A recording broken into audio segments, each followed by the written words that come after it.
ಇಲ್ಲಿ ಸೇರಿರ್ತಕ್ಕಂಥ ಎಲ್ಲ ಹಿರಿಯರಿಗೆ ಪಕ್ಷದ ನಿಜವಾದ ನರನಾಡಿಗಳು ನೀವೇ. ನಿಮ್ಮನ್ನು ಆಧರಿಸಿಕೊಂಡೇ ಚುನಾವಣೆಯನ್ನು ಮಾಡಬೇಕು. ಶಾಸಕರು ಗೆದ್ದಿದ್ದು ಕೂಡ ನಿಮ್ಮ ಶಕ್ತಿ ಸಾಮರ್ಥ್ಯದ ಮೇಲೆನೆ. ನನ್ನನ್ನು ಗೆಲ್ಲಿಸಬೇಕಾಗಿರೋದು ಕೂಡ ತಾಗಿದೆ. ಬಹಳ ವಿಸ್ತಾರವಾದಂಥ ಕ್ಷೇತ್ರ ಚುನಾವಣೆ ಶಾಸಕರು ಪ್ರಸ್ತಾವ ಮಾಡೋದು. ಮೈಸೂರಿನ ಜಿಲ್ಲೆಯ ಆ ತುದಿ ಕೊಡಗು ಬಾರ್ಡರ್ನಿಂದ ಕೊಡಗು ಜಿಲ್ಲೆ, ಚಿಕ್ಕಮಗಳೂರು ಜಿಲ್ಲೆ, ಶಿವಮೊಗ್ಗ ಜಿಲ್ಲೆ, ಉಡುಪಿ, ಮಂಗಳೂರು, ದಾವಣಗೆರೆ ಜಿಲ್ಲೆಯ 2 ತಾಲೂಕು ಹೊನ್ನಾಳಿ ಮತ್ತು ಚನ್ನಗಿರಿ. ಈಗ ಜ್ಞಾನದಿನೂ ಅದಕ್ಕೆ ಸೇರ್ಕೊಂಡಾಗೆ ಹಳೆಯ ಲೆಕ್ಕದಲ್ಲಿ 2. ಸುಮಾರು 30 ವಿಧಾನಸಭಾ ಕ್ಷೇತ್ರಗಳ ವ್ಯಾಪ್ತಿ, 5 ಲೋಕಸಭಾ ಕ್ಷೇತ್ರದ ವ್ಯಾಪ್ತಿ ಸೇರಿ 1 ಬಹಳ ವಿಸ್ತಾರವಾದ 1000 ಕಿಲೋಮೀಟರ್ ಅಂತ ಸುದ್ದಿ ಬರುತ್ತೆ. ಸಮಯ ಇದ್ದಿರೋದು ಸುತ್ತಾ ಇದ್ವಿ ನಾವು. ಸಮಯದ ಅಭಾವ ಇದೆ. ಸುಮಾರು 2000 ಶಿಕ್ಷಣ ಸಂಸ್ಥೆಗಳು ಬರ್ತವೆ. ಇದರಲ್ಲಿ 4-5 ಮುಟ್ಟೋದ್ರೊಳಗೆ ವರ್ಕಿಂಗ್ ಅವತ್ತು ಮುಗಿದ ಬೆಳಗ್ಗೆ 11 ಗಂಟೆಗೆ ಶುರು ಮಾಡಿ ಸಾಯಂಕಾಲ 5 ಗಂಟೆ. ಪದವೀಧರ ಕ್ಷೇತ್ರದೊಳಗೆ ಬರ್ತಕ್ಕಂಥ ಎಲ್ಲ ವಿದ್ಯಾವಂತರು ಅವ್ರು ಯಾವ ಡಿಗ್ರಿ ಬೇಕಾದ್ರೂ ಮಾಡಿರ್ಲಿ, ಇಂಜಿನಿಯರ್ ಮಾಡಿರ್ಲಿ, ಡಾಕ್ಟರ್ ಆಗಿರಲಿ, ಲಾಯರ್ ಆಗಿರಲಿ, ಎಲ್ಲ ಥರದ ಪದವಿಯನ್ನು ಮಾಡಿದಂಥವರು ನಮಗೆ ಮತದಾರ. ಶಿಕ್ಷಕರ ಕ್ಷೇತ್ರಕ್ಕೆ ಶಿಕ್ಷಕರು ಮಾತ್ರ ಮತದಾರರು. ಅದು ಪ್ರೈಮರಿ ಸ್ಕೂಲ್ನವರಲ್ಲ.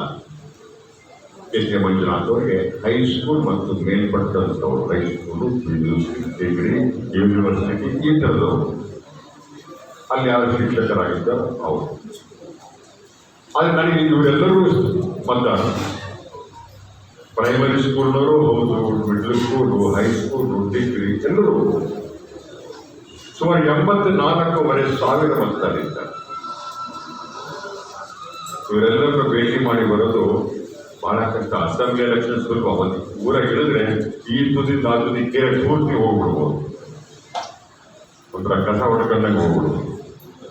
ಇದು ಹಾಗಲ್ಲ. ಆ ಊರೊಳಗೆ ಯಾರು ಪದವೀಧರ, ಅದು ಪದವೀಧರಾಗಿ 3 ವರ್ಷ ಆಗಿರಬೇಕು, ಅಂಥವರನ್ನ ಮಾಡಿರ್ತಕ್ಕಂಥ ಚುನಾವಣೆ. ಕಳೆದ ಬಾರಿ ಇದೇ ಕ್ಷೇತ್ರದಲ್ಲಿ 29,000 ಮತಗಳನ್ನು ಮೊದಲನೇ ಸುತ್ತಿನಲ್ಲೇ ಆಯ್ಕೆಯಾಗಿದೆ. ಬಿಜೆಪಿ ಸರ್ಕಾರದಲ್ಲಿರ್ತಕ್ಕಂಥ ನೌಕರ ವಿರೋಧಿ, ಕಾರ್ಮಿಕ ವಿರೋಧಿ ವಾತಾವರಣವನ್ನು ಪ್ರತಿಭಟಿಸಿ ರಾಜೀನಾಮೆಯನ್ನು ಕೊಟ್ಟರು. ನಿವೃತ್ತಿ ವೇತನಕ್ಕೋಸ್ಕರ ಶಿಕ್ಷಕರು ಹೋರಾಟವನ್ನು ಮಾಡ್ತಾರೆ. 148 ದಿನ ಸರ್ಕಾರ ಮಾಡಲ್ಲ ಅಂತೇಳಿ ಬೊಮ್ಮಾಯಿಯವರ ಮುಖ್ಯಮಂತ್ರಿ ಸರ್ಕಾರ ಮಾಡೋದಿಲ್ಲ ಅಂತ ನಿಟ್ಟಿನಲ್ಲಿ 5 ಜನ ಆತ್ಮಹತ್ಯೆಯನ್ನು ಮಾಡಿದ್ರು. ನಾನು ಬೊಮ್ಮಾಯಿಯವರಿಗೆ ಹೇಳಿದ್ದೇನೆ, ಹೊಸ ಆತ್ಮಹತ್ಯೆ ಮಾಡ್ಕೊಳ್ತಾ ಇದ್ದಾರೆ. ಸ್ಟ್ರೈಕ್ ಮಾಡ್ತಿರೋ ಜಾಗಕ್ಕೆ ಒಂದ್ಸರಿ ಮುಖ್ಯಮಂತ್ರಿ ಭೇಟಿ ಮಾಡಿ ಹೀಗೆಲ್ಲ ಮಾಡ್ಕೋಬೇಡಿ ಅಂತ ಒಂದು ಸಾಂತ್ವನ, ಸಮಾಧಾನ ಹೇಳ್ಬೇಕು. ನಾನು ಬರಲಿಲ್ಲ. ಶಿಕ್ಷಣ ಸಚಿವ ಅಶ್ವಥ್ ನಾರಾಯಣ ಅಂತ ಬರಲಿಲ್ಲ. ಹೊರಗೆ ಡಿ ಕೆ ಶಿವಕುಮಾರ್ ಬಂದರು. ಅದನ್ನು ರಾಜಿಯನ್ನು ಮಾಡಿ ಅದು ಟೆಂಟನ್ನು ಇಟ್ಟಿದ್ವಿ. ಅವತ್ತು ಶಿವಕುಮಾರ್ ಅವರು ನಾವಿದನ್ನು ಬಗೆಹರಿಸ್ತೀವಿ, ನಮ್ಮ ಸರ್ಕಾರ ಬಂದರೆ ಅಂತ ಹೇಳಿದ್ರು. ಹೋರಾಟ ಇದೆಲ್ಲ ನಡೆಯುತ್ತೆ. ಆದರೆ ನನಗೆ ಯಾವಾಗ ಬೇಜಾರಾಯಿತು, ಬೊಮ್ಮಾಯಿಯವರ ಮೇಲೆ ಗುಡ್ಡಾಟ ಮಾಡೋ ಸ್ಥಿತಿಗೆ ಬಂತು ಅಂದರೆ, ಹೊಟ್ಟೆಪಾಡಿಗಾಗಿ 148 ದಿನ ಸ್ಟ್ರೈಕ್ ಮಾಡಿ ಆತ್ಮಹತ್ಯೆ ಮಾಡಿಕೊಂಡಾಗ ಬರಲಿಲ್ಲ ನಮ್ಮ ಮತ ಬೊಮ್ಮಾಯಿಯವರು. ಅವ್ರ ಮನೆಗೆ ನಾಯಿ ಸತ್ತು ನಾವು ಟಿವಿಯಲ್ಲಿ ನೋಡಿದ್ವಿ.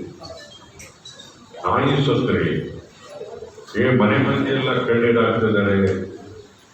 ನಮ್ಮ ಬೊಮ್ಮಾಯಿಯವರು ಅದಕ್ಕೆ ಮುತ್ತು ಕೊಡ್ತಾ ಇದ್ದಾರೆ.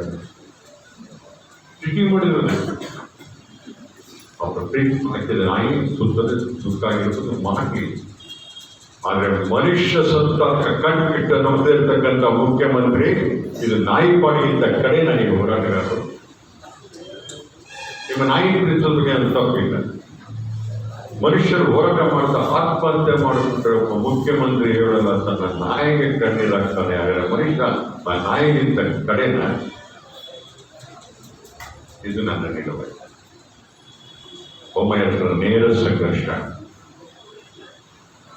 ಯಾವ ಒಂದೇ ಒಂದು ಐಫೋನ್ ಕಂಪನಿ ಅದ್ರ ಜೊತೆ ಶಾಮಿಲ ಕಾರ್ಖಾನೆಗಳಿಗೆ 8 ಗಂಟೆ ಕೆಲಸ ವೇಳೆ. ಒಂದು ಕಂಪನಿ ಜೊತೆ ವ್ಯವಹಾರಕ್ಕೋಸ್ಕರ ಕಾರ್ಖಾನೆ ಕಾಯ್ದೆನ ತಿದ್ದುಪಡಿ ಮಾಡಿ 8 ರಿಂದ 12 ಗಂಟೆಗೆ ಇವತ್ತು ರಾಜ್ಯದಲ್ಲಿ ಇರ್ತಕ್ಕಂಥ ಕಾನೂನು ಪ್ರಪಂಚದಲ್ಲಿ 8 ಗಂಟೆ ಕೆಲಸದ ವೇಳೆ ಸರ್ಕಾರಿ ನೌಕರಿಗೆ ಖಾಸಗಿ 12 ಗಂಟೆ ತಿದ್ದುಪಡಿ ಮಾಡೋದು. ಸ್ವತಂತ್ರ ಒಬ್ಬನೇ ಎದ್ದು ನಿಂತ್ಕೊಂಡು ನೀವು ಮಾಲೀಕರಿಗೆ ಶಾಮೀಲಾಗೋದ್ರ ಬಗ್ಗೆ ನನ್ನ ತಕರಾರಿಲ್ಲ. ಆದರೆ ಕಾರ್ಮಿಕರಿಗೆ 12 ಗಂಟೆ ಕೆಲಸ ಮಾಡೋಕ್ಕಾಗೋದಿಲ್ಲ. ಮನುಷ್ಯ ಒಬ್ಬನಿಗೆ ಯಾವುದಾರ 12 ಗಂಟೆ ಒಂದೇ ಕಡೆ ಕೊಬ್ಬರು ಬಡಿದ್ರೆ ನೋಡೋಣ ಕೂತ್ಕೊಳ್ಳೋಕ್ಕಾಗ್ತದ ಕೆಲಸ ಮಾಡೋದು. ಆಮೇಲೆ ಎಲ್ಲಿ ಓಡಾಡಬೇಡ. 12 ಗಂಟೆ ಒಂದೇ ಕಡೆ ಕೂತು ಅಂದ್ರೆ ಹಣ ಕೂತು ಸಾಕಾಗೋದು ಅಂತ. ಆತರ ಮನುಷ್ಯ ವಿರೋಧಿ, ಕಾರ್ಮಿಕ ವಿರೋಧಿ, ನೌಕರ ವಿರೋಧಿ ಆದಂತಹ ನಿಲುವುಗಳನ್ನ ತೆಗೆದುಕೊಂಡು ಇಂಥವೆಲ್ಲವನ್ನು ವಿರೋಧಿಸ್ಕೊಂಡು ಅದ್ರ ಪರಿಣಾಮವಾಗಿ ಇನ್ನೂ 1 ವರ್ಷ ಇತ್ತು ನನ್ನ ಶಾಸಕ. 1.25 ವರ್ಷ ರಾಜೀನಾಮೆ ಕೊಡ್ತೀನಿ. ಜನ ಅಂತಿದ್ರು ಜನ ಪಂಚಾಯತಲ್ಲೇ ಕೊಡಲ್ಲ, ಇವರು ಅಣ್ಣ MLA ಸ್ಥಾನ ಕೊಡ್ತಾನ. ನನಗೆ ಕಳೆದ 40 ವರ್ಷದಿಂದ ಕಾರ್ಮಿಕರು ನೌಕರರು ಹೋರಾಟ ಮಾಡಬಹುದು. ಹನುಮಂತಪ್ಪ ತೀರ್ಕೊಂಡ್ರೆ ನಮ್ಮ ಚಿತ್ರದಲ್ಲಿ ನಮ್ಗೆ ಗೊತ್ತಿದೆ. ಈ ಹೊನ್ನಾಳಿಗೆ ಒಂದು ಬಸ್ ಸ್ಟ್ಯಾಂಡ್ ಹಮಾಲಿಗಳ ಸಂಘ ಕಟ್ಟಿದೆ. ನಿರ್ಮಿಸಿದ್ದೇವೆ ಹನುಮಂತಪ್ಪನಲ್ಲಿಲ್ಲ. ನನಗೆ ಮಾಡಕ್ಕಂದ್ರೆ ಹೋಗಿ ಎಲ್ಲಾ ಕಾಲೇಜಲ್ಲಿ ಓದ್ತಾ ಇದ್ದೆ ನಾನು. ಶಿವಮೊಗ್ಗ ಭದ್ರವಾಗಿ ಸರ್ ಹೊನ್ನಾಳಿಗೆ ಬಂದು ಈ ಬಸ್ ಸ್ಟ್ಯಾಂಡ್ನಾಗಿರೋ ಹಮಾಲಿಗಳ ಸಂಘ ಕಟ್ಟೋದು, ಶಿವಮೊಗ್ಗದ ಆಟೋ ಯೂನಿಯನ್ ಕಟ್ಟೋದು, ಹೋಟೆಲ್ ನೌಕರು ಕಟ್ಟೋದು, ಕಾರ್ಖಾನೆ ನೌಕರು ಕಟ್ಕೊಂಡು ಬಂದು ಪ್ರಾರಂಭದಿಂದಲೂ ಈ ಕಾರ್ಮಿಕರು ಯಾರು ದುಡಿದು ತಿಂದವರೋ ಅಂಥವ್ರ ಬಗ್ಗೆ ನನಗೆ ಜಾಸ್ತಿ ಗೌರವ. ಹೊಡೆದು ತಿನ್ನೋರ ಬಗ್ಗೆ ನನಗೂ ವಿರೋಧ. ತಿನ್ನೋರು ಹೊಡ್ಕೊಂಡು ಬಹಳ ವ್ಯತ್ಯಾಸ ಇದೆ. ಆಕಸ್ಮಿಕ 94 ನಾನು MLA ಆಗೋದು ಟಿಕೆಟೇ ಕೇಳಿರಲಿಲ್ಲ. ಹೊಸನಗರ ಕ್ಷೇತ್ರ ಕಾಂಗ್ರೆಸ್ ಯಾರು ಅಲ್ಲಾಡ್ಸಕ್ ಆಗ್ತಾ ಇಲ್ಲ ಅಂತ ಸ್ವಾಮಿರಾಯರು ಗಂಧಣ ಸ್ವತಂತ್ರ ಬಂದ್ರೆ 1 ಸಲ ಗೆದ್ದಿರಲಿಲ್ಲ. ಯಡಿಯೂರಪ್ಪ ನಾನು ಹಿಡ್ಕೊಂಡು ನಿಲ್ಲಿಸಿದ್ರು. ಎಲ್ಲೆಲ್ಲಿ ಸೋತಿದ್ರು ಅಲ್ಲೆಲ್ಲ ಯಡಿಯೂರಪ್ಪ ನಿಲ್ಲಿಸ್ತಾರೆ. ಎಲ್ಲ ಕಡೆಗೆ ಅವ್ರ ಮಗ ನಿಲ್ಲಿಸ್ಬೇಕು. ಅಲ್ಲಿ ಕೊಟ್ಟರು. ಮೊದಲನೇ ಬಾರಿ ಆ ಕಾಂಗ್ರೆಸ್ ಭದ್ರಕೋಟೆನ ಛೇದಿಸಿ ಬಿಜೆಪಿಗೆ MLA ಸ್ಥಾನ ಗೆದ್ದು ಆಯ್ತು. ಏನೋ 1 ಗೆದ್ದು ಕೊಟ್ಟೆ, ನೆಮ್ಮದಿಗೆ ಬಿಟ್ಟಿಲ್ಲ. ಈ ಬಂಗಾರ ಕೊಡೆ ಯುದ್ಧ ಮಾಡೋದು. ಯಾಕಂದ್ರೆ ಬಂಗಾರ ಕೊಡೆ ಹಿಡಿದು ಇವೆಲ್ಲ ನಿಂತು ಸೋತಿದ್ರು. ಶಂಕರನಾಯ್ಕ ಸೋತಿದ್ರು, ಆನಂದರ ಸೋತಿದ್ರು, ಯಡಿಯೂರಪ್ಪ ಸೋತಿದ್ರು, ರೇವಣಗೌಡರು ಸೋತಿದ್ರು. ಎಲ್ಲ ಸೌಲಭ್ಯಗಳೇ ನಾನು ಬೇಕು. ನಾನು ನಿಲ್ಲಿಸಿದ್ರು. ಯಾಕಂದ್ರೆ ಈ ಮಾರಿಯಬ್ಬ ಗುರಿ ಹುಡುಕ್ತಂಗೆ ನನಗೆ ನಾನು ಹುಡುಕೋದು ನಿಂತ್ಕೊಳ್ಬೇಕು. ಅವಾಗ ನಮ್ಮ ಅಣ್ಣವರಿದ್ದರು. ನಾವು ಅವ್ರು ಮಾತಾಡೋದು, ರೈಲ್ನ ಹೋಗ್ತೇನೆ ಮಾತಾಡಿದ್ವಿ. ಮಾರಮ್ಮ ಮಾತಾಡ್ಕೊಂಡು ನಿಂತ್ವಿ. ಆ ಬಂಗಾರಪ್ಪ ಇಷ್ಟು ಚಾಲಕಿ ಜಯೇಶ್ ಪಟೇಲ್ ಹಿಡ್ಕೊಂಡು ಬಸ್ಸಲ್ಲಿ ನೋಡಿದ್ರೆ ಚುನಾವಣೆ. ನಾವಿಬ್ರು ಒಂದೇ ಚುನಾವಣೆ ಮಾಡಿಕೊಂಡಿದ್ವಿ. ಅವಾಗ ಪಟೇಲರು ಹಳೆ ಸೋಷಿಯಲಿಸ್ಟರು, ಒಂದಾದ್ರು ಬಸನಗೌಡರು ನನ್ನ ಎದುರಿಗೆ ಹಾಕ್ತಿದ್ರು. ಅವರಿಬ್ರು ಸೋತಿದ್ರು. 1,08,000 ಬಸನಗೌಡರು ತಗೊಂಡು 2,72,000 ಇಬ್ರು ಒಟ್ಟು ರಿಸಲ್ಟ್ ಏನು ಅಂದ್ರೆ ಸೋತು. ಅವತ್ತು ಧೈರ್ಯ ಬಂತು ನನಗೆ, ಬಂಗಾರಪ್ಪನವ್ರನ್ನ ಮುಂದಿನ ಮಾರಿ ಅಫ್ಸರ್ ಕುಸ್ತಿ ಹೊಡಿತೇನೆ ಅಂತ ನಾನೇ ಕೇಳ್ಕೊಂಡೆ. ಅಸೆಂಬ್ಲಿ ರಾಜೀನಾಮೆ ಅವಾಗ ನಮ್ಮ ಹಣೆ ಬರೋದ ಎಲ್ಲೂ ಕಾಯಮ ಉಳಿಯೋಗಿಲ್ಲ. ನಾನು ಅಸೆಂಬ್ಲಿಂದ 4 ವರ್ಷ ರಾಜೀನಾಮೆ ಕೊಟ್ಟೆ. ವಿಧಾನಸಭೆಗೆ ನಿಂತ್ಕೊಂಡು ಜನ ಗೆಲ್ಲಿಸು ಅವ್ರು ತಿಳಿಸ್ತಂತೆ. ನನಗೆ ಈಗ ಬಿಟ್ಟು ಗೊತ್ತಿರಲಿಲ್ಲ. ಕಾಂತಲ್ಲೇ ನನ್ನ ಬರಿ ಹಾಕಿ ಕಾಂಗ್ರೆಸ್ಗೆ ಕರ್ಕೊಂಡು ಹೋಗೋದು ಗೊತ್ತಾಯ್ತು ನನಗೆ. ಅವ್ರು ಬಂಗಾರಪ್ಪನವ್ರು 1.5 ಲಕ್ಷ ಮತಗಳು, 1,59,000 ಮತಗಳಿಂದ ಸೋತರು. ಅದಾಯ್ತು. ಯಾವಾಗ ಗೆಲ್ಲಬಹುದು ಅಂತ ಗೊತ್ತಾತಲ್ಲ. ಸೋಲಕ್ಕಾಗದಾಗಿದ್ದ ನನ್ನನ್ನು ಕರ್ಕೊಂಡು ಗೆಲ್ಲೋದು ಅಂತ ಗೊತ್ತಾದಾಗ ಯಡಿಯೂರಪ್ಪ ಅವ್ರ ಮಗನ ಕರ್ಕೊಂಡು ದೃಷ್ಟಿ ನಾವು ಮಾಡಬೇಕು, ಇವ್ರು ಓಡಾಡಬೇಕು. ಈಗ ಅವ್ರ ಮಗ ಏನು ಊರಾಗ ಪಂಚಾಯತಿ ಮೆಂಬರ್ ಆಗಿದ್ದ ಅವ್ನು ಕರ್ಕೊಂಡು ಬಂದು ನಿಲ್ಲಿಸಿ ನನಗೆ ಸ್ವಲ್ಪ ಕ್ಯಾನ್ವಸ್ ಮಾಡಪ್ಪ ಅಂತ. ಮತ್ತೆ ನಮ್ಮ ದೊಡ್ಡ ಮಕ್ಕಳು ಮತ್ತೆ ಹೆಣ್ಮಕ್ಳು ಆರ್ಡರ್ ಕೊಟ್ಟಲ್ಲ, ನಾನು ಊರಾಗ ಈ ಥರ ಆಕಸ್ಮಿಕ ಲೋಕಸಭೆ, ರಾಜ್ಯಸಭೆ, ವಿಧಾನಸಭೆಗಳ ಪರಿಷತ್ತಿನ ಪ್ರವೇಶವನ್ನ ಮಾಡದೆ ಬದುಕಿನೊಳಗೆ 5-6 ಜನ ಮುಖ್ಯಮಂತ್ರಿಗಳ ಜೊತೆ ಕೆಲಸವನ್ನ ಮಾಡುವಂಥ ಯೋಗವನ್ನ ಭಗವಂತ ಕೊಟ್ಟ. ದೇವೇಗೌಡರು, ಜಯಂತ್ ಪಟೇಲರು, ಯಡಿಯೂರಪ್ಪನವರು, ಬೊಮ್ಮಾಯಿನವರು, ಸಿದ್ದರಾಮಯ್ಯನವರು, ಕುಮಾರಸ್ವಾಮಿ, ಬಹಳ ಜನ ಮುಖ್ಯಮಂತ್ರಿಗಳಿದ್ದಾಗ ಸದನದಲ್ಲಿ ಕೆಲಸ ಮಾಡೋ ಅವಕಾಶ ಸಿಕ್ತು. ಆ ಎಲ್ಲ ಸಂದರ್ಭದಲ್ಲೂ ಕೂಡ ನನ್ನ ಭಾಷಣ ವಿಧಾನಸಭೆಯಲ್ಲಿ ದಾಖಲಾಗಿರುವುದು ಕಾರ್ಮಿಕರು, ನೌಕರರು ಮತ್ತು ರೈತರ ವ್ಯಕ್ತಿಯ ಬಿಟ್ಟು ಯಾವುದೇ ಬಂಡವಾಳಶಾಹಿಗಳಿಗೆ ಒಬ್ಬರೇ ಒಬ್ಬ ಬಂಡವಾಳಸ್ಥನ ಬಗ್ಗೆ ನನಗೆ ಒಂದು ಮಾತಾಡಿದೆ. ಅಟಲ್ ಬಿಹಾರಿ ವಾಜಪೇಯಿ ಪ್ರಧಾನಮಂತ್ರಿಯವರು, ಡಾಕ್ಟರ್ ಮನಮೋಹನ್ ಸಿಂಗ್, ನರೇಂದ್ರ ಮೋದಿ ಇರಬೇಕಾದ್ರು ನಾನು ಪಾರ್ಲಿಮೆಂಟ್ ಕರೀತೆ 3 ಜನ ಪ್ರಧಾನಮಂತ್ರಿ. ಅಲ್ಲಿ ಕೂಡ ನನ್ನ ಕವಿತೆ ಅವನಲ್ಲೇ ಏನೋ ಒಂಥರ ಆಸೆ ಇತ್ತು, ಕಾರ್ಮಿಕರ ಬಡವರ ಬಗ್ಗೆ ಹೋರಾಟ ಮಾಡುವಂತ ಒಂದು ನನ್ನ ಆಯ್ಕೆ. ನನಗೆ ಟೇಸ್ಟ್ ಅದು ವಿಧಾನ ಪರಿಷತ್ತಿಗೆ ಬಂದರೆ ಅದನ್ನೇ ಮಾಡೋದು.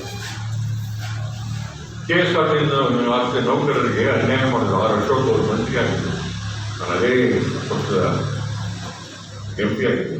ಅಶೋಕವರಿಗೆ ಬಂದಿಲ್ಲ. 6 ವರ್ಷಕ್ಕೆ ಅನ್ಯಾಯ ಮಾಡಿದ್ರೆ 1,08,000 ಜನ KSRTC ಕಾರ್ಮಿಕರಿಗೆ ಅನ್ಯಾಯ ಆಗ್ತಾ ಇದ್ದಾರೆ ಮಾಡ್ತಿರ್ತಕ್ಕಂಥ ಆಟ ಹೇಗೆ ಅವ್ರ ವಿರುದ್ಧವೇ ಹೋರಾಟ ಕೊನೆಯ ಬಗ್ಗೆ ಪದ್ಧತಿ ಉಪನ್ಯಾಸಕರು ಯಾರ ಕಾಲೇಜುಗಳಲ್ಲಿ ಕೇಳಿದವರಿಗೆ 6 ತಿಂಗಳು ಸಂಬಳ ಬರಲಿಲ್ಲ. ಯಡಿಯೂರಪ್ಪನವರು ಮುಖ್ಯಮಂತ್ರಿ ಬಹಳಷ್ಟು ಪ್ರಯತ್ನ ಮಾಡ್ತಾರೆ. ಜನ ಜಗತ್ತಿನ ಯಡಿಯೂರಪ್ಪನವರು ಹೋದ್ರೆ ಮಂಜಣ್ಣ ಕೇಳ್ತಾರೆ ಅಂತ ಜನ. ನಾನು ಏನು ಹೇಳಿದ್ರು ಮಾಡಲೇ ಇಡೀ ಸದನವನ್ನು ನಡೆಯಕ್ಕೆ ಬಿಡಲಿಲ್ಲ. ನಾನು ಈ ಸಂಬಳ ಕೊಟ್ಟು ಬಾಕಿದು ಮಾತಾಡಿ ಸದನ ನಿಂತು ಕಾರ್ಯಕ್ರಮ ಯಡಿಯೂರಪ್ಪನವರು ಏನಪ್ಪ ನನ್ನ ವಿರುದ್ಧ ಹೋರಾಟ, ನಿಮ್ಮ ವಿರುದ್ಧ ಅಲ್ಲ, ಅವರ ಪರ. ಅವ್ರ ಪರ ಮಾಡಿದ್ದು ನಿಮ್ಮ ವಿರುದ್ಧ ಕಂಡು ನಾನೇನು ಮಾಡಿದ್ದೀನಿ? ನೀವೇನು ಮಾಡ್ತಾ ಇದ್ದೀರಿ? ರಸ್ತೆ ಬಗ್ಗೆ ಹೋರಾಟ ಮಾಡ್ತೀರಿ ಯಡಿಯೂರಪ್ಪನವರೇ. ನೀವು ಅಂಥವ್ರು ನೀವು ಅನ್ಯಾಯ ಮಾಡೋಕ್ಕಾಗುತ್ತೆ. ಸಂಬಳ ಕೊಡಬೇಕು ಅಂದರೆ ಅಲ್ಲಿಂದ 87 ಕೋಟಿನ ಬಿಡುಗಡೆ ಮಾಡಿಸಿದ ಮೇಲೆ ಸದನ ನಡೆಯುತ್ತದೆ. ಆ ಥರ ಸಮಸ್ಯೆಗಳು ಸರ್ಕಾರ ನನ್ನದು ಇನ್ನೊಂದು ಪ್ರಶ್ನೆ ಎರಡನೇ, ಯಾರ ಪರವಾಗಿ ಹೋಗಿರ್ತೀವೋ ಅವರ ಪರವಾಗಿ ನಾವು ಮಾತಾಡಕ್ಕಿರೋದಲ್ಲಿ ಕಾಲ ಕಳೆಯೋಕ್ಕಲ್ಲ. ನನಗೆ ಕಳಿಸ್ಕೊಡ್ತಿದ್ದಾರೆ, ಅವರು ಋಣ ತೀರಿಸೋಕ್ಕೆ ಆ ಥರ ಹೋರಾಟವನ್ನು ಮಾಡ್ಕೊಂಡು ಬಂದಿದ್ದೇನೆ. ಈ ಥರ ನೌಕರ ವರ್ಗ, ಶಿಕ್ಷಕರು, ವಕೀಲರು, ಡಾಕ್ಟರ್ಸು, ಲೆಕ್ಚರರ್, ಇಂಥ ಎಲ್ಲರ ಸಮಸ್ಯೆಗಳನ್ನು ಹೋರಾಟವನ್ನು ಮಾಡ್ಕೊಂಡು ಬಂದಿದ್ದೇನೆ. ಮತ್ತೊಮ್ಮೆ ಸ್ಪರ್ಧೆಗಿದ್ದಿದೆ. ಇಡೀ ರಾಜ್ಯದ ನೌಕರರ ಭರವಸೆ ನನ್ನ ಮೇಲಿದೆ. ತಮ್ಮೂರಲ್ಲಿರ್ತಕ್ಕಂಥ ಯಾರೋ ಒಂದು ನೌಕರಿ 10 ಜನ ಮಾತಾಡ್ತಾರೆ, ಕನಿಷ್ಠ ಒಂದು 8 ಜನರಾದ್ರೂ ನನ್ನ ಪರ ಮಾತಾಡ್ತಾರೆ ನೌಕರರು. ಪೊಲೀಸ್ನವ್ರಿಗೆ ಬರೀ ಬಯಸ್ಕೊಂಡ ಅಭ್ಯಾಸ. ಆ ಪೊಲೀಸ್ನವರು ತಪ್ಪು ಮಾಡಿದಾಗ ಬೈಬೇಕವರಿಗೆ, ಬೇರೆ ದಾರಿ ಇಲ್ಲ. ಆದರೆ ಅವರ ನೋವನ್ನು ಕೂಡ ಸದನದಲ್ಲಿ ನಿಂತು ಮಾತಾಡಿದ್ರಿಂದ ಈ ರಾಜ್ಯದ ಪೊಲೀಸ್ನವರು ಶಾಂತಣ್ಣಿಗೆ ಹೆದರಿಕೆ ಸೆರೆ ಹೊಡಿತಾರೆ, ನನಗೆ ಪ್ರೀತಿಯಿಂದ ಸೆರೆ ಹೊಡಿತಾರೆ. ಮಂಜಣ್ಣ ಪದ ಮಾತಾಡಿದೆ, ಶಾಂತಣ್ಣ ಹೆದರಿಕೆ. ಅಂದರೆ ಪೊಲೀಸ್ನವರಿರಲಿ, ಬಸ್ ಸ್ಟ್ಯಾಂಡ್ ಸಮಾಜರಿರಲಿ, ಪೌರ ಕಾರ್ಮಿಕರಿರಲಿ, ಕಾಲೇಜಿನವರಿರಲಿ, ಇಂಥವೆಲ್ಲರ ಪರವಾಗಿ ಮಾತಾಡಿದ್ದೇನೆ. ಆ ಹಿನ್ನೆಲೆಯಲ್ಲಿ ನೌಕರ ವರ್ಗದ ಮತ ಕೊಡಿ ಅಂತ ಕೇಳಿದ್ದಾರೆ. ನನಗೇನೋ ಬೇರೆ ಯಾರಾದ್ರೂ ಇತ್ತೀಚೆಗೆ ಚುನಾವಣೆ ಬರ್ತಲ್ಲ, ಒಂದು MLA ಆಗಿಬಿಡೋದು, ಏನೋ ಒಂದು ಘನತೆ ಗೌರವ, ಒಂದು ಸಾರ್ವಜನಿಕ ಸ್ಥಾನಮಾನ. ಆ ಗಳಿಕೆಗೋಸ್ಕರ ಆಗಬೇಕು, ಅವರು ಜನಸೇವೆಗೋಸ್ಕರ ಅಲ್ಲ. ಇದ್ದಿದ್ದಂಗೆ ಬಂಡವಾಳ ಆಗಿಬಿಟ್ರೆ ಸಾಕು, ಒಂಥರ ವ್ಯಾಪಾರ ಹಾಕದೆ ಇನ್ವೆಸ್ಟ್ ಮಾಡೋದು. ಆ ಥರ ಬಂದವನಲ್ಲ ನಾನು. ಸ್ವಾಭಿಮಾನದಿಂದ ಬದುಕಿದ್ರು, ಸ್ವಾಭಿಮಾನಕ್ಕಾಗಿ ಹೋರಾಟ ಮಾಡೋದು. ನಾನು ಲಾ ಕಾಲೇಜ್ ಇದ್ದಾಗ ಬರೀ ಯೂನಿಯನ್ ಕೆಲಸ ಮಾಡ್ತೀನಿ ಅಂತ ನಮ್ಮ ಕಳಿಸಿಕೊಡ್ಬೇಡಿ. ಡಿಗ್ರಿ ಮಾಡಿದ್ರೆ ಲಾ ಕಾಲೇಜ್ನಾಗ ಓದ್ತಾನೆ, ಕಮಾಂಡರ್ ಕಡೆಗೆ ಇಟ್ಕೊಂಡಿದ್ದಾನೆ, ಕಾರ್ಖಾನೆ ಕಟ್ಟಿಕೊಂಡಿದ್ದಾನೆ. ಖರ್ಚಿಗೆ ದುಡ್ಡು ನಿಲ್ಲಿಸಿದಾಗ ನಮ್ಮ ಒಬ್ಬರಿಗೂ ಬೇರೆ ಬರಲಿಲ್ಲ. ನಾನು ಶಿವಮೊಗ್ಗದ ಜನತೆಗೆ ಗೊತ್ತಿದೆ. ಲಾ ಕಾಲೇಜಲ್ಲಿ ಓದ್ತಿರ್ತಾರೆ, ಅವತ್ತಿನ ಸ್ಟೂಡೆಂಟ್ ಲೀಡರ್ ನನ್ನ ಪರಿಚಯವನ್ನು ಮಾಡಿಕೊಟ್ರು. ಅವತ್ತು ಶಿವಮೊಗ್ಗದಲ್ಲಿ ನಮ್ಮ ಅಪ್ಪನ ಖರ್ಚಿಗೆ ಕೇಳಿದ ಹೋಗು ಅಂತೇಳಿ ರಾತ್ರಿ ಆಟೋ ಓಡಿಸಿದ ಆಟೋ ಡ್ರೈವರ್ನ ಕೆಲಸ ಮಾಡಿದೆ. ಶಿವಮೊಗ್ಗದ ಆಟೋದಲ್ಲಿ ಗೊತ್ತಿದೆ ಕೇಳಿ. ಅಂದ್ರೆ ಸ್ವಾಭಿಮಾನದ ಪ್ರಶ್ನೆ ಬಂದಾಗ ಅದು ನಮ್ಮ ಅಪ್ಪನಿಗೆ ಅಥವಾ ಮುಖ್ಯಮಂತ್ರಿ ಇರಲಿ, ಬಡವರ ಬಗ್ಗೆ ಪ್ರಶ್ನೆ ಬಂದಾಗ ಎದ್ದು ನಿಲ್ಲಂತ ಪ್ರಯತ್ನವನ್ನ ಮಾಡ್ತೇನೆ, ನ್ಯಾಯ ತೋರಿಸೋ ಪ್ರಯತ್ನ ಮಾಡ್ತೇನೆ. ಅಂತ ಮಾಡಿದ್ದಿರೋದು ಆಗ್ಬಿಡುತ್ತೆ ಅಂತ ಹೇಳಲ್ಲ, ಪ್ರಯತ್ನ ಅಂತ ಮಾಡ್ತೇನೆ. ನಮ್ಮ ಅಣ್ಣವ್ರು ಮಾತಾಡ್ತಾ ನಿರುದ್ಯೋಗದ ವಿಷಯ ಹೇಳಿತ್ತು. ದೇವರಾಜ ಅದೆಲ್ಲ ಸ್ಟೇಟ್ಮೆಂಟ್ ಸಿಸ್ಟಮ್ ಬಂತು, ತಾವು ಸ್ಟೇಟ್ಮೆಂಟ್. ಆನಂತರ ಸಂಘಟನೆ ಆಯಿತು, ಹೋರಾಟ ಆಯಿತು. ಆ ಸ್ಟೇಟ್ಮೆಂಟ್ ಯಾರಿಗೆ ಕೊಡ್ತಾ ಇದ್ರು ಅವ್ರಿಗೆ ಕಾಯಂ ಆಯಿತು. ಈಗ ಸ್ಟೇಟ್ಮೆಂಟ್ ಸಿಸ್ಟಮ್ ಇಲ್ಲ. ಅದು ಸಿದ್ದರಾಮಯ್ಯ ಗೌರ್ಮೆಂಟ್ ಒಳಗೆ ಯಾರ್ಯಾರು ಪದವಿ ಮಾಡಿದರೆ ಕೆಲಸ ಸಿಗೋರಿಗೆ 2-3 ವರ್ಷಗಳ ಕಾಲ 3,000 ರೂಪಾಯಿ ಕೊಡೋ ಸಿಸ್ಟಮ್ ಇದೆ. ತನ್ನ ಕರಪತ್ರದಲ್ಲಿ ಬರೆದಿದೆ ತಾವು ಹೇಳೋ ಅಂಶವನ್ನೇ. ಯಾರೀಗ ಪದವೀಧರರಾಗಿದ್ದಾರೆ ಅವ್ರಿಗೆ 3,000 ಕೊಡ್ತಾ ಇದ್ದೀವಿ. ಅವ್ರನ್ನ ಹಂಗೆ ಕೊಡಬೇಡಿ. ರಾಜ್ಯದಲ್ಲಿ ಸುಮಾರು 2.5 ಲಕ್ಷ ಹುದ್ದೆಗಳು ಖಾಲಿ ಇದ್ದಾವೆ, ಅಲ್ಲಿ ಅವ್ರಿಗೆ ಕೆಲಸ ಕೊಡ್ರಿ. ಒಂಥರ ಟ್ರೈನಿಂಗ್ ಆದಂಗೆ ಆಗುತ್ತೆ. ನಾಳೆ ಒಂದು ಇಂಟರ್ವ್ಯೂ ಹೋಗ್ಬೇಕಾದ್ರೆ ಮಾಡಬೇಕಾಗುತ್ತೆ. ಅದು 3,000 ಕೊಡಬೇಕು, 5,000ನೇ ಕೊಡ್ರಿ. ಕಚೇರಿಗಳಲ್ಲಿ ಕ್ಲರ್ಕ್ಗಳ ಸಂಖ್ಯೆಯನ್ನ ಕಡಿಮೆ, ಜನರ ಕೆಲಸ ಆಗ್ತಾ ಇಲ್ಲ. ಪುಸ್ತಕಗಳಿಗೆ ಸಂಬಳ ಕೊಡಬೇಕು, ಇವರು ಉಪಯೋಗಿಸ್ರಿ, ಜನರ ಕೆಲಸನೂ ಆಗುತ್ತೆ, ಟ್ರೈನಿಂಗ್ ಆಗುತ್ತೆ. 3 ವರ್ಷ ಅವಕಾಶ. ಅಷ್ಟೊಳಗೆ ಅವನಿಗೆ ಇಂಟರ್ವ್ಯೂ ಹೋಗ್ತಾನೋ ಮಾಡ್ತಾನೋ ಒಂದು ನೌಕರಿ ಮಾಡೋ ಅಭ್ಯಾಸ ಆಗುತ್ತೆ ಅನ್ನೋಂಥ ಸಲಹೆ ಕೊಟ್ಟಿದ್ದೇನೆ. ನಿರುದ್ಯೋಗಿಗಳ ಬಗ್ಗೆ ಹೋರಾಟವನ್ನು ಮಾಡಿದ್ದೇನೆ. ಯಾರ್ಯಾರು ಶಿಕ್ಷಣದ ಸಾಲವನ್ನು ತೆಗೆದುಕೊಂಡು ತಮ್ಮ ಮಕ್ಕಳನ್ನ ಬ್ಯಾಂಕ್ಗಳಲ್ಲಿ ಎಜುಕೇಶನ್ ಲೋನ್ ಅಂತ ಕೇಳ್ತಾರೆ, ತಗೊಂಡಿದ್ದಾರೆ ಬ್ಯಾಂಕ್ಗಳಲ್ಲಿ, ಸರ್ಕಾರದ ಹಿಂದುಳಿದ ಇಲಾಖೆಯಲ್ಲಿ ತಗೊಂಡಿದ್ದಾರೆ. ಡಿಗ್ರಿ ಮುಗಿದು 3 ವರ್ಷ ಕೆಲಸ ಸಿಕ್ಕಿಲ್ಲ, ಹೊಸದಾಗಿ ಬ್ಯಾಂಕ್ ಶುರು ಮಾಡಿದ್ದಾರೆ. ಅವನಿಗೇನು ಉದ್ಯೋಗನೇ ಸಿಕ್ಕಿಲ್ಲ, ಸಾಲ ಕಟ್ಟು ಅಂತ. ಅವತ್ತು ಸಾಲಕ್ಕೆ ಕೆಲವರು ತಗೋಬಾರ್ದು, ಆದರೂ ಕೂಡ ಶ್ಯೂರಿಟಿ ತಗೊಂಡ್ರೆ ಬ್ಯಾಂಕ್ ಮನೆಯನ್ನ ಜಮೀನ ತಗೊಂಡಿದ್ದಾರೆ. ಆತ್ಮಹತ್ಯೆ ಮಾಡ್ಕೊಳ್ಳೋ ಸ್ಥಿತಿ. ಮಕ್ಕಳು ಓದ್ಸಕ್ಕೆ ಸಾಲ ಯಾರು ಬಂದರೆ ನಾನು ತಗೊಂತೀನ, ನನ್ನ ತಗೊಂತಾರ, ಮಂಜಪ್ಪ ತಗೊಂತಾರ. ತಗೊಳ್ಳೋದು ಮಧ್ಯಮ ವರ್ಗದವರು, ಬಡವರು ಮಕ್ಕಳು ತಮ್ಮ ಉನ್ನತ ಶಿಕ್ಷಣಕ್ಕೋಸ್ಕರ ಸಾಲ ತಗೊಳ್ತಾರೆ. ಅವ್ರಿಗೆ ಗಳಿಸುವಂತ ಪ್ರತಿಭೆ, ನಾಲೆಡ್ಜು, ಇದು ಈ ದೇಶದ ಆಸ್ತಿ. ಅದಕ್ಕೋಸ್ಕರ ಬೇರೆ ಸಾಲ ಮನ್ನಾ ಮಾಡಿದಂಗೆ ಓದೋದಕ್ಕೋಸ್ಕರ ಯಾರು ಬಡವ ತಂದೆ ಬ್ಯಾಂಕಲ್ಲಿ ಸಾಲ ಮಾಡಿ ಮನೆಗೆ ಓದಿಸಿದಾನೋ ಆ ಸಾಲನೂ ಒಂದ್ಸರಿ ಮನ್ನಾ ಮಾಡಿಬಿಡಿ ಅಂತ ಹೋರಾಟ ಮಾಡ್ತಾರೆ. ಯಾಕಂದ್ರೆ ರೈತರ ಮಕ್ಕಳು, ಬಡವರ ಮಕ್ಕಳು ಮಾಡಿ ಅದಾಗಲ್ವಾ, ಬಡ್ಡಿನರ ಮನ್ನಾ ಮಾಡಿ ಉಚಿತ ಸಾಲ ಮಾಡಿ ಒತ್ತಾಯವನ್ನು ಮಾಡಿಕೊಂಡು ಬಂದ. ತುಂಬ ಉದ್ದಕ್ಕೆ ಮಾತಾಡೋದು ಹೋದರೆ ಹತ್ತು ಅಲ್ವಾ. ಇನ್ನೊಂದು ಮಜಾದ ನಿಮಗೆ ನಗು ಬರುವಂತ ಒಂದು ಘಟನೆ. ಶಿವಮೊಗ್ಗ ಪಕ್ಕದಲ್ಲಿ ಸಕ್ಕರೆ ಬೈಲು ಅಂತಿದೆ.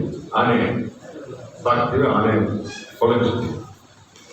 ಅಲ್ಲಿಗೆ ಒಂದ್ಸರಿ ಹೋಗಿದ್ದೆ. ಯಾರೋ ನಮ್ಮ ಸ್ನೇಹಿತರು ಆನೆ ಬೈಕ್ ಚೆನ್ನಾಗಿದೆ ಅಂತ, ನೀನು ಮಾಸಕ್ಕೆ ಬಂದರೆ ಭಾಳ ಮರ್ಯಾದೆ ಕೊಡ್ತಾರೆ, ಆನೆ ಹತ್ತಬೇಕಲ್ಲ ಅಂತ. ಅಯ್ಯೋ ಹಂಗೆ ಹತ್ತಿಸ್ತಾರೆ, ಭಾಳ ಪರವಾಗಿಲ್ಲ, ಯಾರು ಕರ್ಕೊಂಡಿದ್ದೆ. ಅಲ್ಲೂ ಅವರು ಆನೆ ಮೇಲೆ ಕುತ್ಕೊಂಡು ಆನಂದ ಕೊಡ್ತಾರೆ. ನಾನು ಇಬ್ಬರಿಗೆ ಕೇಳಿದೆ, ಸಂಬಳ ಎಷ್ಟು ಮಾತಿರ್ತಲ್ಲ ಹೇಳಿದ್ರು. ಸಂಬಳ ಕೇಳಿ ಶಾಪ್ನಲ್ಲಿ ಇಷ್ಟೊಂದು ಸಂಬಳ ಕೊಡ್ತಾರ ಅಂತ. 8,000 ರೂಪಾಯಿ ಕನ್ನಡ ಅಂದ ಆನೆ ಸಾಲನೆ. 100 ದನ ಕಾಯಿಗೆ ಜಾಸ್ತಿ ಕೊಡ್ತಾನೆ. ಆನೆನ ಬರೀ ಜೊತೆಗೆ ಮಲಗಿರ್ತಾನೆ, ಬರೀ ಇದ್ದಾಗೆ ಒಡನಾಡಬೇಕು ಅನ್ನೋ ಅದಕ್ಕೆ ಮಲಗಿರ್ತಾನೆ. ಅದ್ರ ಭಾಷೆನೇ ಬೇರೆ, ಉರ್ದು, ಬಿಹಾರಿ, ಬೆಂಗಾಲಿ, ಮಿಕ್ಸ್ಡ್ ಭಾಷೆ ಅದು. ಅದಕ್ಕೆ ಮಾಡ್ತಾನೆ. ಅದು ಏನಾದ್ರು ಒಂದ್ಸರಿ ಪದ ಹಾಕಿದಾಗ ಆನೆ ಪಕ್ಕ ಮಕ್ಕಳು ಏನಾರ ಸೊಂಟ ಹಿಂಗೆ ಬಡದ್ರೆ ಹೋಗ್ಬಿಡ್ತಾನೆ. ಅಂತ ಅಪಾಯದ ಕೆಲಸ ಮಾಡೋಕ್ಕೆ ಸರ್ಕಾರ 8,000 ರೂಪಾಯಿ ಸಂಬಳ ಕೊಡುತ್ತೆ. ನೆಕ್ಸ್ಟ್ ಅಧಿವೇಶನದಲ್ಲಿ ಶುರು ಮಾಡಿದ್ದಾರೆ, ಸಂಬಳ ಜಾಸ್ತಿ ಮಾಡಿ ಅಂತೇಳಿ ಸರ್ಕಾರ ಉತ್ತರ ಕೊಡ್ತಾರೆ. ಲಿಖಿತರು ಅವರಿಗೆ ವಿದ್ಯಾಭ್ಯಾಸ ಕಡಿಮೆ ಇದೆ, ಕೇವಲ SLC ಕೆಳಗೆ ಓದಿದ್ದಾರೆ, ಹಾಗೆ ಸಂಬಳ ಜಾಸ್ತಿ ಮಾಡಕ್ಕೆ ಬರೋಲ್ಲ ಅಂತ. ಸೋಮಶೇಖರ್ ಅಂತೇಳಿ ಮಿನಿಸ್ಟ್ರು, ಮೈಸೂರು ಇನ್ಚಾರ್ಜ್ ಮಂತ್ರಿ. ಓದಕ್ಕೂ ಆನೆ ಸಾಕಕ್ಕೂ ಏನು ಸಂಬಂಧ ಕೊಡ್ರಿ ಅಂತ ಕೊಟ್ಟಿದ್ದಾರೆ. ಅವರ ಅದೃಷ್ಟಕ್ಕೆ ಅದಾಗಿ 3 ತಿಂಗಳಿಗೆ ಮೈಸೂರು ದಸರಾ. ಈ ರಾಜ್ಯದಲ್ಲಿ ಸಿಗದ 250 ಜನ ಮಾವುತರನ್ನ ಒಟ್ಟಿಗೆ ಸೇರಿಸಿ ಒಂದು ಮೀಟಿಂಗ್ ಮಾಡಿ ಅವರು ಸಂಘನ ಮಾಡಿಟ್ಟು ಒಂದು ಸ್ಟ್ರೈಕ್ ನೋಟಿಸ್ ಕೊಡುವುದು.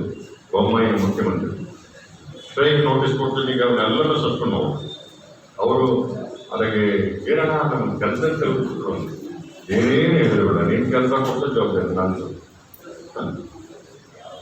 ಒಂದು ತಿಂಗಳಾಯಿತು. ಒಂದು ತಿಂಗಳು ಮುಂಚೆ ಮೈಸೂರಿಗೆ ಆನೆಗಳು ಬರಬೇಕು, ರಸ್ತೆ ಓಡಾಡಬೇಕಂದ್ರೆ ಆ ಶಬ್ದ ಕೇಳುತ್ತಲ್ಲ ಸರಕಿನ ಮುಂಚೆ ಅದಕ್ಕೆ ಒಂದು ವಾಹನ ಇವೆಲ್ಲ ಮಾಡೋಕ್ಕೆ ಒಂದು ತಿಂಗಳು ಮುಂಚೆ ಮೈಸೂರಿನ ಓಡಾಡಿ ಅಭ್ಯಾಸ ಮಾಡಿ ಆಮೇಲೆ ದಸರಾ ಚಾಮಪಾಯಿ ಚಾಮುಂಡೇಶ್ವರಿ ಭುವನೇಶ್ವರಿ ಏನೇನು ಹೇಳ್ತಾರೆ ಅದೆಲ್ಲ ಇತ್ತು. ಅದನ್ನು ತಗೊಂಬರ್ರಿ ಅಂದರು. ಅವ್ರು ಹೇಳಿದ್ರು ಅಣ್ಣನ ಕೇಳಿರ್ತೇವೆ. ನಿಮ್ಮ ಅಣ್ಣನ ಏನು ಕೇಳಬೇಕು, ನಾವು ಕೆಲಸ ಕೊಟ್ಟರು ಅಲ್ಲ ನಮ್ಮ ಅಧ್ಯಕ್ಷರವರು ಅವ್ರಿಗೆ ಕೇಳಿದ್ರೆ ಆನೆ ಕೇಳ್ತಾರೆ. ನನಗೆ ಪಾಪ SLC ಓದಿದ್ರೆ ನಾವು ಅವ್ರಿಗೇನೋ ಗೊತ್ತಾಗಲ್ಲ. ನೀನು DFO ನೀನು ರೇಟ್ರು ದೊಡ್ಡ ಆಫೀಸರ್ ನೀನು ಒಂದ್ಸಾರಿ ನೀನೇ ಆನೆ ತಗೊಂಡ್ರೆ ಮೆರವಣಿಗೆ ಮಾಡಿ ಕರ್ಕೊಂಬಂದು ಬಿಟ್ಬಿಡು ಅದನ್ನ ಹೇಳಿದ್ರೆ ಭಾಳ IFS ಆಫೀಸರ್ ಉತ್ತರ ಕೊಟ್ಟರೆ ನನಗೆ SLC ಓದಿದ್ರೆ ಕೊಡಲ್ಲ ಅಂತ. ಭಾಳ ದೊಡ್ಡ ಡಿಗ್ರಿ ಅಲ್ವಾ ನೀವು ಕರ್ಕೊಂಡು ಹೋಗಾನೆ ಆಗೋದಿಲ್ಲ, ಬರಲ್ಲ.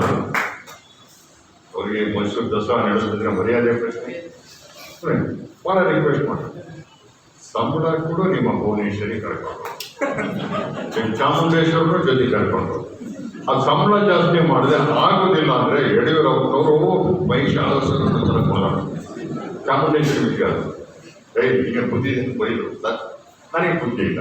ಅವರು ಸಂಬಳ ಜಾಸ್ತಿ ಬಡ ಹೋಗ್ತೀನಿ 14,000 ರೂಪಾಯಿ 8,000 ರಿಂದ 14,000 ರೂಪಾಯಿ ಆರ್ಡರ್ ಕೊಟ್ಟರು ಎಲ್ಲ ಹಾನಿಕಾರಕ ಸಸ್ಪೆಂಡ್ ಮಾಡಿದ್ರೆ ಫಸ್ಟ್ ಆಮೇಲೆ ಬರ್ತೀವಿ. ಇವತ್ತು ಪೇ ಕಮಿಷನ್ ಸಿದ್ದರಾಮಯ್ಯ ಕಾಲದಲ್ಲಿ ಆಗುತ್ತೆ 20,000. ಯಾಕೆಂದರೆ ಆನೆ ಸಾಕು ನನ್ನ ಮತದಾರ ಏನಲ್ಲ, ಒಂದು SLC ಸಿಗಲಿಲ್ಲ. ಮನುಷ್ಯನ ಬಡತನ, ಯಾರು ಬಡತನವನ್ನು ಗೌರವಿಸಬೇಕು, ಬಡವರನ್ನು ಪ್ರೀತಿಸಬೇಕು, ಬಡತನ ಗೌರವಿಸಬೇಕು. ಆ ಕೆಲಸ ಮಾಡಿ ಇಂಥ ಕೆಲಸ ಮಾಡ್ತಾರೆ. ಅದಕ್ಕೋಸ್ಕರ ಓಟ್ ಕೊಡಿ ಅಂತ ನಾನು ನೌಕರದಾರ ಮುಂಚೆ ಎಲ್ಲರೂ ಕೇಳ್ತಿದ್ದೆ, ಈಗ ನೌಕರದಾರನ್ನೇ ಕೇಳಬೇಕು. ಬ್ಯಾಂಕಿನಿಂದ ಹಿಡಿದು ಆಫೀಸರ್ಗಳು ಇದ್ದಾರೆ, ದಯಮಾಡಿ ಓಟನ್ನು ಕೊಡಿಸಿ ಅವ್ರು ಉನ್ನತಿರೋ ಕೆಲಸ ಮಾಡ್ತಾರೆ. ಏನೇನು ಚಿಂತೆ ಮಾಡಿದ್ರೆ ನಂಬಿಕೆ ನಮ್ಮ ನೆಂಟರು ಬಂದರು ಅಂದ್ರಲ್ಲ, ನಿಮಗೇನು ನನಗೆ ಗೊತ್ತಿಲ್ಲ. ನಾನು ಸಾಲದವನು ಹೌದು. ನಾನು ಪಂಚಮದಲ್ಲಿ ನಾನು ಮೊಣಕ, ನಾನು ಮಣಿಕ. ಆ ಲಿಂಗಾಯತರಿಗೆ ಎಷ್ಟು ಇದ್ದಾರೆ. ನನ್ನ ಮಗನ ಸೊಸೆನೇ ಸಾಲ ನೋಡಿ ನಮಗೆ ನಾವು ಕೊಡ್ತೀವಿ. ನಾವು ಎಲ್ಲ ನಾನು ಹೇಳ್ತೀವಿ, ಎಲ್ಲ ಮನೆಗೂ ಸಮಾಧಾನ ಮಾಡಿಸ್ತೀವಿ. ನಿಜವಾದ ಬಸವಣ್ಣನ ಮಕ್ಕಳು ಅಂತ ಈ ರಾಜ್ಯ ತೆಗಿದ್ರೆ ಅದು ನಾನೇ ಎಲ್ಲ. ನನಗೆ ಜಾತಿಯ ಸೋಗಿಲ್ಲ. ನನಗೇನು ಒಬ್ಬನೇ ಮಗ ವೈಎಸ್ ನಾಗರಾಜ್ ಬಗ್ಗೆ ತಗೊಂಡಿರೋದು ಎಲ್ಲ ಸುತ್ತಾಡ್ಕೊಂಡು ಹೋಗ್ಬಿಟ್ರೆ ಬಿಟ್ಟರೆ ಶಾಸನ ಸಂಬಂಧ ಹುಡುಕ್ಬೋದ ಅದಲ್ಲ. ನಾನೇ ನಿನ್ನ ಸಂಬಂಧ ಆಗಿರ್ಬೋದು ಹುಡುಗಿ ಬಂದ್ಬಿಟ್ರೆ. ನಾನು ದುಡಿಯುವ ವರ್ಗದ ಪ್ರತಿನಿಧಿಯಾಗಿ ಎಲ್ಲ ಜಾತಿಯವರ ಬಂಧುವಾಗಿ ಕೆಲಸ ಮಾಡೋದು ನನಗೆ ಜಾತೀಯತೆಯಲ್ಲೇ ಮನಗಿಲ್ಲ. ನಾನು ಬಹಳ ಚುನಾವಣೆ ನೋಡಿದ್ದೇನೆ. ಅವರಿಗೆ ಜಾತಿಯ ಹೆಸರಲ್ಲೆಂದೂ ನನಗೆ ಓಟ್ ಕೇಳಿಲ್ಲ. ಆದರೆ ನನಗೆ ಪ್ರೀತಿಸುವವರೆಲ್ಲರೂ ನನ್ನ ಜಾತಿಯವರಿಂದ, ಎಲ್ಲ ಬಡವರು ನನ್ನ ಜಾತಿ ಅಂತ ಹುಟ್ಟಬೇಕಾದ್ರೆ ಒಂದು ವ್ಯವಸ್ಥೆ. ನಾವು ಒಂದು ಜಾತಿಗೆ ಓಟಬೇಕು, ಇವರ ಜಾತಿಗೆ ಹುಟ್ಟಿರ್ತಾರೆ, ನಾವು ಜಾತಿಗೆ ಹುಟ್ಟಿರ್ತಿಲ್ಲ. ಅವೆಲ್ಲ ಬರೋದಿಲ್ಲ ಚುನಾವಣೆಗೆ. ಶಾಂತನ ಸ್ವಭಾವವನ್ನು ಅಡ್ವಾಣಿ ಶಾಂತ ಬಸನಗೌಡರು ತೀರ್ಕೊಂಡಾಗ ಸಮಾರಂಭದ ಕಾರ್ಯಕ್ರಮ ಮಾಡಿದ್ದು ನೀನೇ ನಿಂತ್ಕೊಂಡು ಮಾಡಿದ್ದು. ಅವತ್ತು ಡಾಕ್ಟರ್ ಸ್ವಾಮೀಜಿಯವರು ಎಲ್ಲರನ್ನೂ ಒತ್ತಾಯಿದ್ರು ರಾಜಕೀಯಕ್ಕೆ ಬರಬೇಕು ಅಂತ. ನೀವು ತೆರೆ ಕೊಡುತ್ತಿದ್ದೀವಿ ಸ್ವಾಮಿ ಹೇಳಿದ್ರು. ಆ ದಿನಗಳಿಂದ ನೋಡ್ಕೊಂಡೆ ನನ್ನ ಮನಸ್ಸಿನೊಳಗೆ ಒಂದು 2 ಕಾಲಿನಷ್ಟು ಯಾರ ಬಗ್ಗೆ ಸಂಖ್ಯೆಯನ್ನು ನಾನು ಎಲ್ಲರನ್ನೂ ನಂಬುವ ಮನುಷ್ಯ. ಹಾಗಾಗಿ ಚಿಂತಿಲ್ಲ, ನೀವೆಲ್ಲರನ್ನೂ ನಂಬಿದೆ. ಅತಿ ಹೆಚ್ಚು ಮತ ಕೊಡಿಸಿ. ಈಗ ಕೊನೆಯ ಒಂದು 2 ಲೈನ್ ನಿಮ್ಗೆ ಮತದಾರ ಕೊಟ್ಟೇನು ಕೊಡ್ತಾರೆ ಕೊನೆಗೆ ರಾಜಕೀಯ ಭಾಷಣ ಬೇಡ. ಏನು ನಾನು ಚುನಾವಣೆ ಮಾಡಿದ್ದೆ, ನನ್ನ ಮದುವೆ ವಿಷಯ ಮಾತಾಡ್ಕೊಂಡ್ಬಿಟ್ಟಾಗ ಮತದಾರ ಪಟ್ಟಿಯೊಳಗೆ ನಿಮಗೆ ಡಿವೈಡ್ ಮಾಡ್ಬೋದು. 3,000 ತಿಂದರೆ ಮತಗಳು ಇಲ್ಲಿದೆ. ಪಂಚಾಯಿತಿ ವೈಸ್ ಡಿವೈಡ್ ಮಾಡಿ ಕೊಡ್ತೇವೆ. ಪಂಚಾಯಿತಿ ಒಂದು ಪಂಚಾಯತ್ವರಿಗೆ ಜನ ಇದ್ದಾರೆ. ಆ ಪಂಚಾಯಿತಿ ಪಟ್ಟಿ ಇಟ್ಕೊಂಡ್ಬಿಟ್ರೆ ಆ ಪಂಚಾಯಿತಿ ಸೀಟು ಹಳ್ಳಿನ ಡಿವೈಡ್ ಮಾಡಿದಾಗ ಒಂದು ಊರಿಗೆ 5 ಜನ ಇರ್ಬೋದು, 10 ಜನ ಇರ್ಬೋದು. ಭಾಳ ಅಂದರೆ 40-50 ಮಂದಿಗಳನ್ನ, ಅತಿ ಜಾಸ್ತಿ ಇಲ್ಲ. ಆ 50 ಜನನ ಅಲ್ಲೇ ಸಂಪರ್ಕ ಮಾಡೋದು ಸುಲಭ. ಆ ಊರಾಗ ಇಟ್ಕೊಂಡು ನಮ್ಮ ಬೂತ್ ತೆಗೆದು ಹೆಂಗೆ ಮಾಡಿದ್ರು 269 ಬೂತ್ 65 ಬೂತ್ಗಳಿದ್ದಾರೆ. 47 ಪಂಚಾಯತಿಗಳು, 47 ಪಂಚಾಯತಿ, 47 ಪಂಚಾಯತಿ ಡಿವೈಡ್ ಮಾಡಿಬಿಟ್ರೆ ಈ 3,000 ಎಷ್ಟು ಬರ್ತದ? ಒಂದು 70-80 ಬಂತು ಪಂಚಾಯತಿ. ನೀವು 2.5 ಲಕ್ಷ ಚುನಾವಣೆ ಮಾಡಿದ್ರೆ 3,000 ಮಾಡೋಕ್ಕಾಗಲ್ಲ. 3,000 ನೀವು ನಿಮ್ಮ ಮತ ಎಷ್ಟು? 2.5 ಲಕ್ಷ ತಾನೆ ವೋಟರ್ಸು. ಈ 3,000 ಯಾವ ಲೆಕ್ಕ? ಓಡಾಡಿಸ್ಕೊಂಡು ಹೋಗಿ ಕೋಡಿ ಮನೆ ಹಿಡ್ಕೊಂಡ್ಬರ್ಬೋದು ಮತ. ಪಂಚಾಯತಿ ವೈಸ್ ಡಿವೈಡ್ ಮಾಡಿ ಕೊಡ್ತೇನೆ ತಮಗೆ ಕೊಡ್ತಾರೆ. ಅದು ಬರಬೇಕಾಗಿತ್ತು, ಮುದ್ರಣ ಸಮಸ್ಯೆ ಲೇಟ್ ಆಗಿದೆ, ಕರೆದು ಕೊಡ್ತಾರೆ. ನೀವು ಆ ಪಂಚಾಯತಿ ಲೆವೆಲಲ್ಲಿ ದೈವ ಪಕ್ಷದ ಅಧ್ಯಕ್ಷರು ಇವೆಲ್ಲ ಕೂತು ಡಿವೈಡ್ ಮಾಡಿಕೊಡಿ. ಅವರು ಅಷ್ಟೇ ನೋಡಿ, ಬೇರೆ ಇನ್ನೊಂದು ಊರಿಗೆ ಹೋಗಿ ಅಲ್ಲಲ್ಲಿ ಹೋಗಿ ಪ್ರಶ್ನೆ ಮಾಡಬೇಕಾಗಿಲ್ಲ. ತನ್ನ ಹೆಣ್ಮಕ್ಳಿಗೆ ಹೋಗಿ ಇಂಥ ಕಾರಣಕ್ಕಾಗಿ ಕೊಡಿ. ಸಂಪರ್ಕ ಮಾಡಿದ್ರೆ ಆ ಊರಾಗೆ ಒಂದು ಊರಾಗೆ 2 ಇರ್ತಾವೆ, ಒಂದು ಊರಲ್ಲಿ 10 ಇರ್ತಾವೆ, ಒಂದು 20. ಅವ್ರನ್ನ ಮಾತಾಡಿಸ್ಕೊಂಡು 3ನೇ ತಾರೀಕು ಕರೆಕ್ಟ್ ಬಂದು ವೋಟ್ ಹಾಕ್ಸೋದು. ಮನೆಗೆ ಹೋದಾಗ ಅವ್ರ ಹೆಸರು ಮೊಬೈಲ್ ನಂಬರ್ ಬರಬೇಕು. ಅವಾಗ ಅಲ್ಲಿಂದ ಶುರು ಅವತ್ತು ವೋಟ್ ಮಾಡಿದ್ರಣ್ಣ ಆಯ್ತಾ ಹೋಯ್ತಾ ಅಂತ ಹೇಳಿದ್ರೆ ಡಿವೈಡ್ ಮಾಡಿದ್ರೆ ಬಹಳ ಸುಲಭದಲ್ಲಿ ನಾವು ಅಲ್ಲಿ ಡಿವೈಡ್ ಮಾಡಿ ಓಡಾಡಬೇಕು. ಆ ಥರದ ಪಟ್ಟಿ ಕೊಡ್ತಾರೆ, ಸುಲಭ. ಏನಪ್ಪ ಇಡೀ ಕಾರ್ಯಕರ್ತ ಎದ್ದು ನಿಂತರೆ ಎಲ್ಲದೂ ಮುಗಿದೋಗುತ್ತೆ. ಅದನ್ನು ಡಿವೈಡ್ ಮಾಡಿ ನಿಮಗೆ ಕೊಡ್ತಾರೆ. ಮತ ಪತ್ರದಲ್ಲಿ ಪಕ್ಷದ ಚಿಹ್ನೆ ಇರೋದಿಲ್ಲ. ನಾನು ಕಾಂಗ್ರೆಸ್ ಪಕ್ಷ ಬೇಡ. ಪಕ್ಷದ ಚಿಹ್ನೆಯಲ್ಲಿರ್ತಕ್ಕಂಥ ಏಕಮಾತ್ರ ಚುನಾವಣೆ ನಡೆಯಿತು ಶಾಸಕ ಸ್ಥಾನಕ್ಕೆ. ಬ್ಯಾಲೆಟ್ ಪೇಪರ್ನ ಪ್ರಿಂಟ್ ಹೊಡಿರ್ತಾರೆ, ಅಲ್ಲಿ ಕ್ರಮ ಸಂಖ್ಯೆ ಆಗಿರ್ತಾರೆ. ನನ್ನ ಈ ಬಾರಿ ಕ್ರಮ ಸಂಖ್ಯೆ 1. ಮುಂದೆ ಆಯನೂರು ಮಂಜುನಾಥ ಅಂತ ಇರುತ್ತೆ, ಕೆಳಗೆ ಸಣ್ಣಗೆ ರಾಷ್ಟ್ರೀಯ ಕಾಂಗ್ರೆಸ್ ಅಂತ ಇರುತ್ತೆ, ಆಮೇಲೆ ಗೆರೆ ಇರುತ್ತೆ. ಅಲ್ಲಿ ನನ್ನ ಫೋಟೋ ಇರುತ್ತೆ. ಆ ಫೋಟೋದ ಪಕ್ಕಕ್ಕೆ ಒಂದು ಖಾಲಿ ಯಾದಂತ ಒಂದು ಕಾಲಂ ಇದೆ. ಅದರ ಮುಂದೆ ಆ ಬಾಕ್ಸ್ ಒಳಗೆ 1 ಅಂತ ಬರೀಬೇಕು. ಕನ್ನಡದಲ್ಲಿ 1 ಅಂತ ಬರೀಬಾರ್ದು, ಇಂಗ್ಲಿಷ್ನ 1 ಅಂತ ಬರೀಬಾರ್ದು. 1 ಅಂತ ಬರೀಬೇಕಾದ್ರೆ 0 ಬರೆದು 1 ಬರೀತಾರಲ್ಲ, ಹಂಗೆ ಬರೆಯಂಗಿಲ್ಲ. ಸರ್ 1 ಬರೀತಾರೆ 0 1 ಬರೀತಾರೆ 0 ಬರೆಯಂಗಿಲ್ಲ. 1 ಬರೆದು ಅದಕ್ಕೆ ಇಂಕಲ್ ಸುತ್ತಾರೆ, ರೌಂಡ್ ಆಗ್ತಾರೆ. ಅದರ ಯಾವುದೂ ಅಲಂಕಾರ ಇಲ್ಲ. ಈ ಹಣೆ ಮೇಲೆ ಒಂದು ನಾಮ ಹಾಕಂತಲ್ಲ 1, ಅದೇ ನಾಮನ ಬೇರೆಯವ್ರಿಗೆ ಹಾಕ್ಬೇಕು, ಓಟ್ ನನಗೆ ಹಾಕ್ಬೇಕು. ನಾಮ ಹಾಕಕ್ಕೆ ಹೇಳಿದ್ದಾರೆ ನಾಮದ ನೆನಪಾಟ್ಕೋಸ್ಕರ ಅಷ್ಟವಾಗಿ ನಾಮದ ಚಿಹ್ನೆ ಅಂತ ಇದೆ. ಆ ಹೆಸರಿನ ಮುಂದೆ 1 ಅಂತ ಗೆರೆಯನ್ನು ಎಳಿಬೇಕು, ಅಲ್ಲಿಗೆ ಮುಗಿತು. ಆದರೆ ಎಚ್ಚರ ವಹಿಸಬೇಕು. ಇದಾದಾಗ ನಮ್ಮ ಪೆನ್ನನ್ನು ಉಪಯೋಗಿಸಬಾರದು. ಅಭ್ಯಾಸ ಯಾರ ಬರೆಯುತ್ತೆ, ನಮ್ಮ ಪೆನ್ ತಗೊಂಡು ಬರೀತೀವಿ. ನಮ್ಮ ಪೆನ್ನಲ್ಲಿ 1 ಅಂತ ಬರೆದ್ರೆ ಅದು ಇನ್ವ್ಯಾಲಿಡ್. ಚುನಾವಣಾ ಆಯೋಗ ಅಲ್ಲೇ ಒಂದು ಪೆನ್ ಇಟ್ಟಿರುತ್ತೆ, ಅದರಲ್ಲೇ ಬರೀಬೇಕು. ಹಾಕ್ಬಾರ್ದು. 2 3 4 ಅಂತ ಇರುತ್ತೆ, ಅವ್ರು ಸುದ್ದಿಗೆ ಹೋಗಬೇಡ. ಊರಾಗ 100 ಜನ ಇರ್ಬೋದು, ನಮ್ಮ ದನ ಮಾತ್ರ ಹೊಡ್ಕೊಂಬರ್ಬೇಕು. ನಮ್ಮ 1 ಅಷ್ಟೇ. ಅಭ್ಯರ್ಥಿಗಳು ಎಷ್ಟು ಬೇಕಾದ್ರೂ ನಾವಿರ್ಬೋದು. ನಿಮ್ಮ ದನ ಯಾವುದು ಅಂದರೆ ಮಂಜೆ ಅದನ್ನು ಹೊಡ್ಕೊಂಬರ್ರಿ, ನಿಮ್ಮ ಕೊಟ್ಟಿಗೆ ಬಂದು ಕಡಿಬೇಕು. ಬಾಕಿಗಳೆಲ್ಲ ಹೊಡ್ಕೊಂಬರ್ಬೇಕು. ಖರ್ಚು ಜಾಗ ಅವು ಹಾಲು ಕೊಡಲ್ಲ ಮಾಡಲ್ಲ, ಕೊನೆಗೆ ಸಗಣಿ ಆಗ್ತಾವೆ, ಬಾಚಬೇಕು. ಅದಕ್ಕೆ ನನ್ನ 1 ದಿವಸದ ಮುಂದೆ ದಯಮಾಡಿ 1 ಅಂತ ಮಾಡಿರಿ.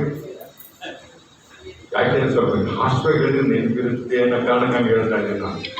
ಇದು ಮಕ್ಕಳು ಅದಕ್ಕೆ ಮಾಡಿ ದಯಮಾಡಿ ತಿಳಿಸ್ಬಿಡಿ. ಮತ್ತು ಕೊಟ್ಟವರ ಋಣವನ್ನು ಖಂಡಿತವಾಗಿ ತೀರಿಸ್ತೇನೆ. ಆ ಋಣವನ್ನು ಇಟ್ಟುಕೊಳ್ಳೋದಿಲ್ಲ. ದಯಮಾಡಿ